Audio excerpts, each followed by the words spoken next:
Hello, this is Everard Junction, and this video is a tutorial on how to wire up a point motor and the kind of difference that a point motor makes to the layout. So it'll be reasonably long. I might split it into parts or just leave it as one great big long lump. We'll have to see how long it gets. So we're over at this side of the layout, the TMD, which is all nice and functional. The only problem with it at the moment is it doesn't have any point motors. The one over there doesn't have any. One up there, one here, and there is two underneath the town scene. Now, because the points don't have a motor in them at the moment, they do suffer from a bit of a problem, as do any ordinary points on a DC layout or a DCC or whatever, and that is that the electricity has to flow across the point, and the only way it can do that is with the contact of the two rails touching each other as you move it across.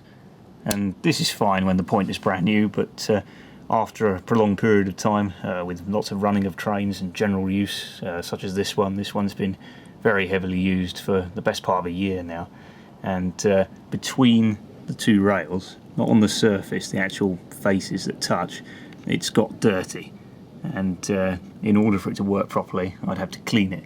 But even then it might not solve the problem. Now, by having a point motor wired in with the electrofrog points which I'm using, you can tell they're electrofrog because there is no plastic on this bit here, which I just generally prefer because it looks a bit more real. So with these points you can have them completely live, and it doesn't matter how dirty it gets over here, it will always work, absolutely no problem at all. So to demonstrate that, I will just quickly show you the Class 33 trying to go over this point in its current unmodified state. So train's coming along normally, but the point is dirty and there's no point motor in it, so unfortunately that happens and your train dies. Give it a bit of a push right the way across until we get to the other side, and it's still dirty. Eventually, when enough of the wheels are on the other side, it will carry on.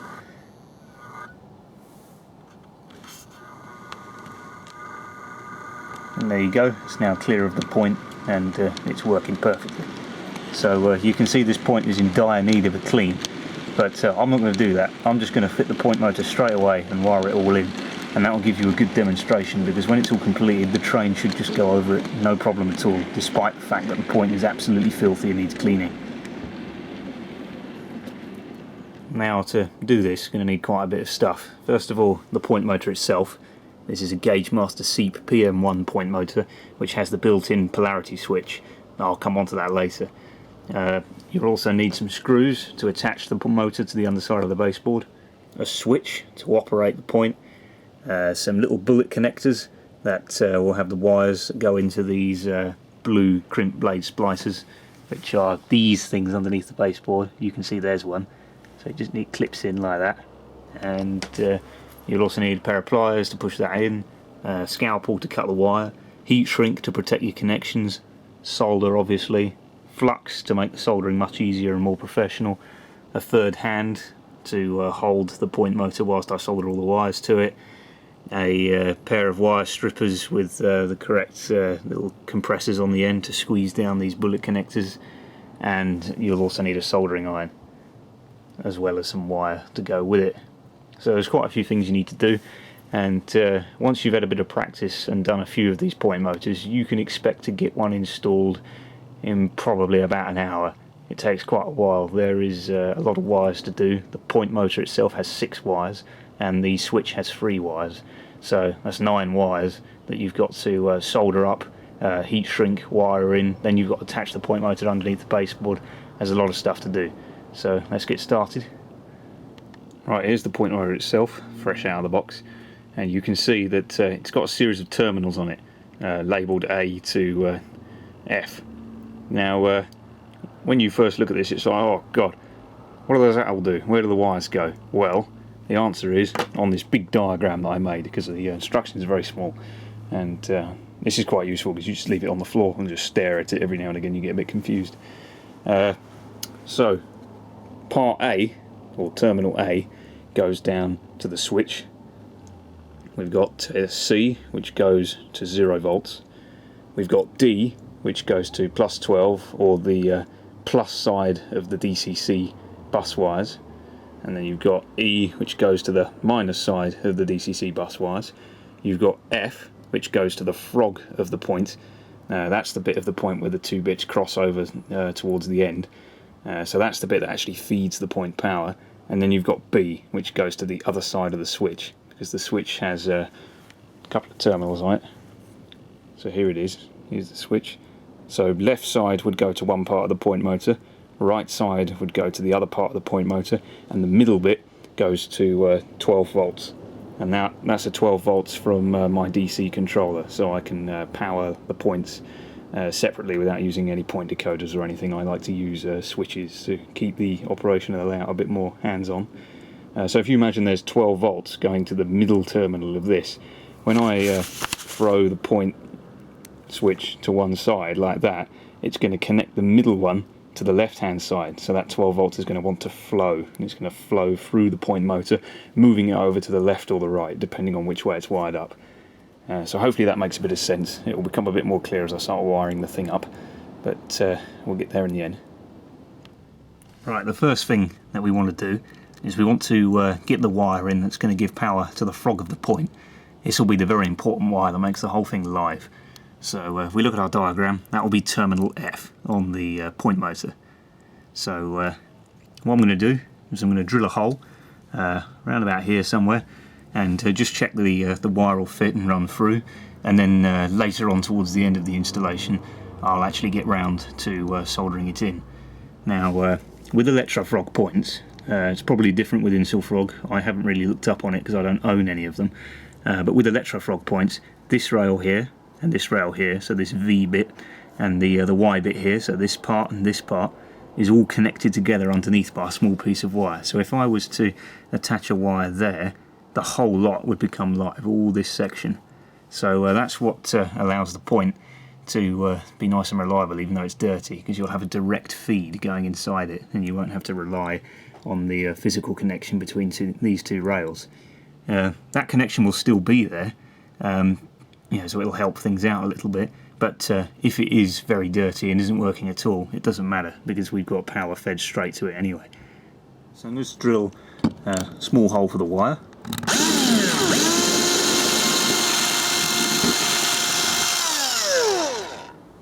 And there you go. Right, next thing you want to do is you want to get a length of wire. This will be the wire that connects to the frog, and you want to measure approximately how long it needs to be. So when everything is finished, the point motor will be here, and the wire will be coming up through the baseboard and joining onto the frog here. So it hasn't got to be very long at all, but always make sure you cut off a little bit more than you need, just to allow for a bit of flexibility underneath at the end. So probably going to be about that long, I'd say. Allow a little bit of room for the wire to come up through the baseboard. Trim that off, and then I'll strip the ends and solder them to the point motor. Now this is where the third hand comes in useful, because it can hold the point motor for you while you tinker with all the wires and soldering, and it's extremely useful. I've put a bit of flux on all the terminals. Flux is very useful stuff. It just makes the solder flow much more nicely onto the bits of metal, and I've tinned the end of the wire, so should be a nice easy job. Again, double check it's the correct terminal. So the frog goes to terminal F, which is this one. Bring in the soldering iron, and job done. And that's how easy it is to solder the wires to this thing. Piece of cake, as long as you've got some flux.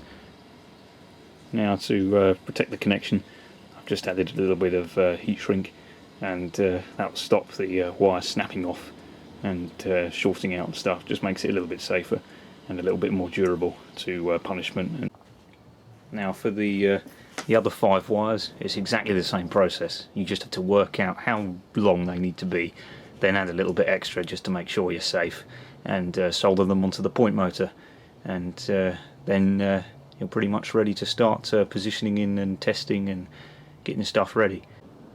Right, now you can see I've added 2 more wires. These are the wires for the switches, or the switch rather, and they're very long, and I've used yellow wire, so it's easy to tell which wires they are and where they're going. Right, I've got all the wires in, and they all seem to be correct. So just to recap, it's now a bit easier to understand because all the wires are colour coded. So if we start from the right, we've got this one, which is the switch, the green one, which goes to the frog, gives the frog power. We've got the black one, which is the minus for the DCC. We've got the red, which is plus for the DCC. That's where the polarity switch comes into play. We've got the white, which is just 0 volts, or the earth, so that'll be the negative of my Gauge Master controller. And then we've got the left-hand side yellow one for the left-hand side of the switch.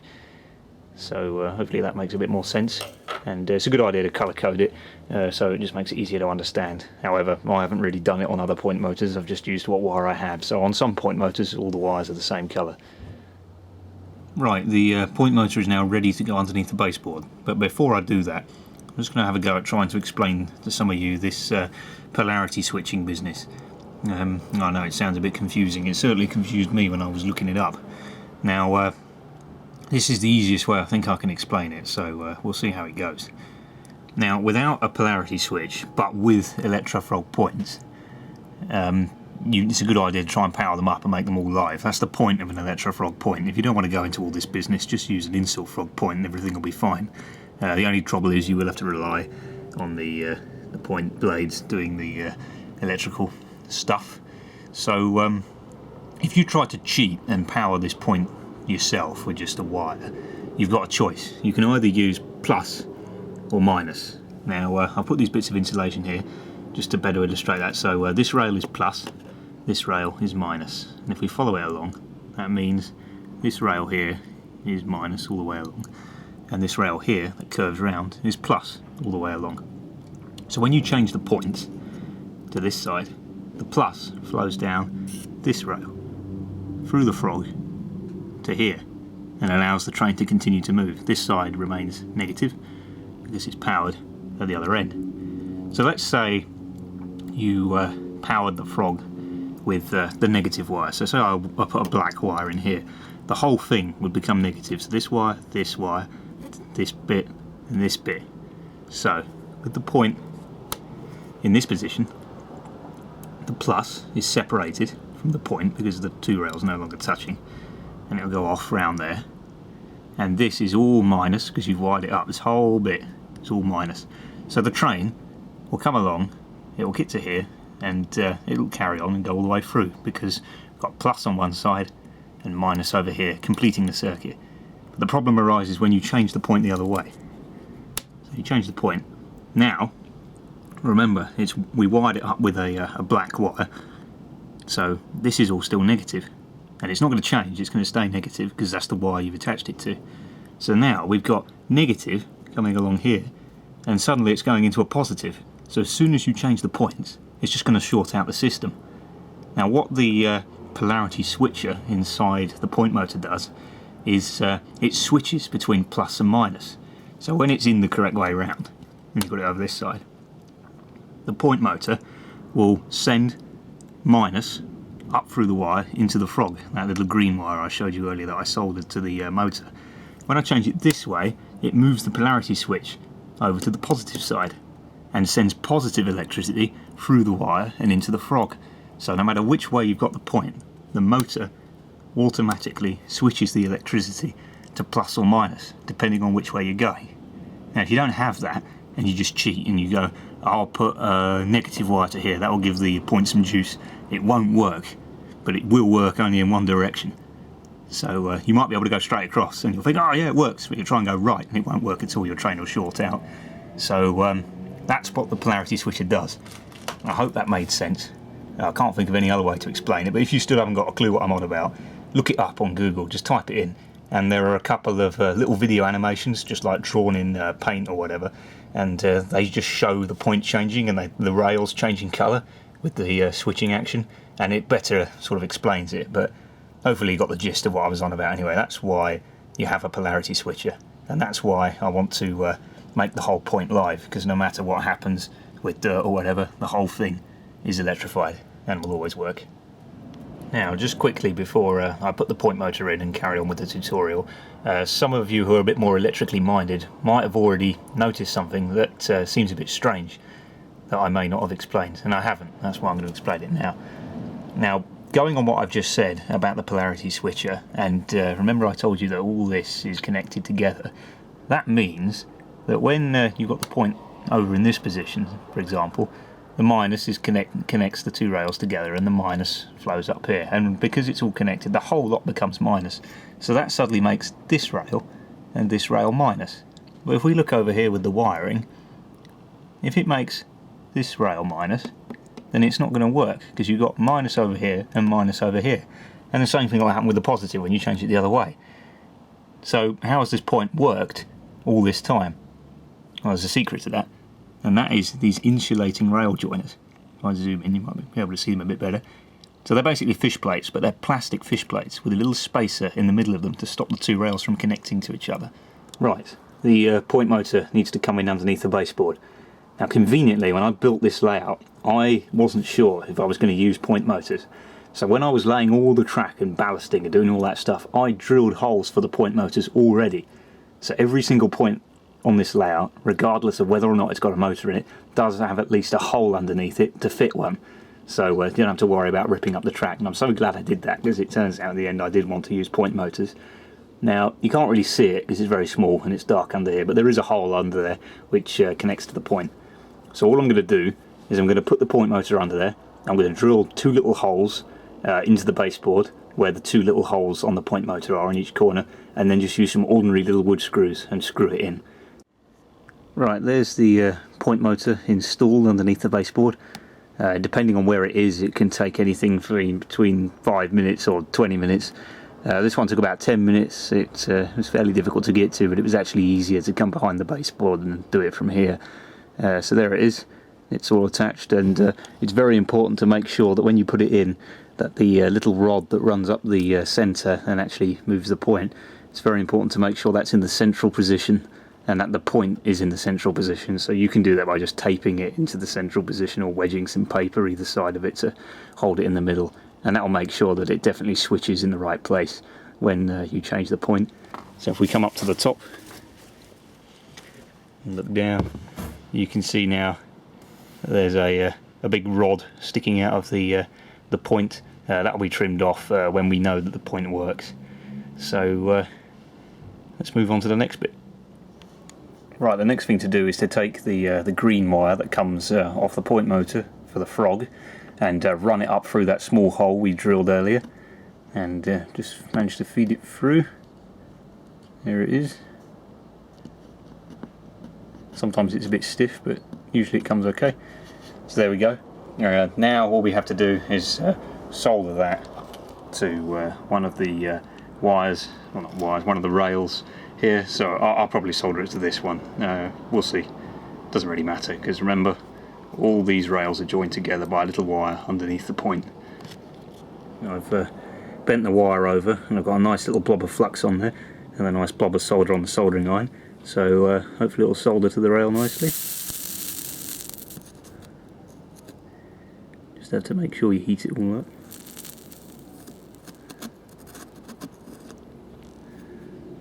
And there we go. So there it is.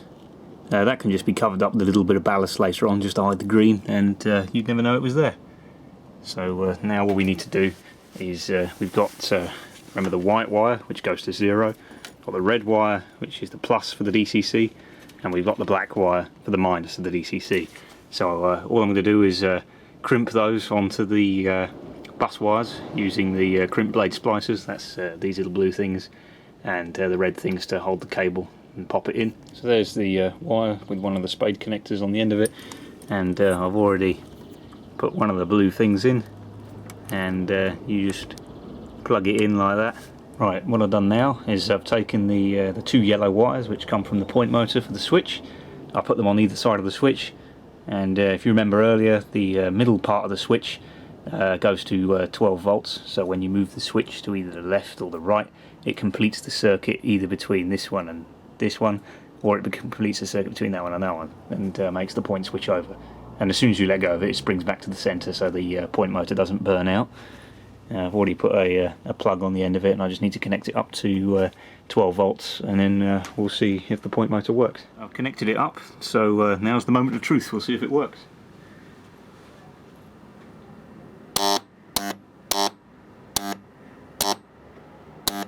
Right, here we go, moment of truth. Now it's the same train, it's the same point, and the point has not been cleaned. But we've made the alterations by adding a point motor and doing the relevant wiring. So let's see if it goes across properly now.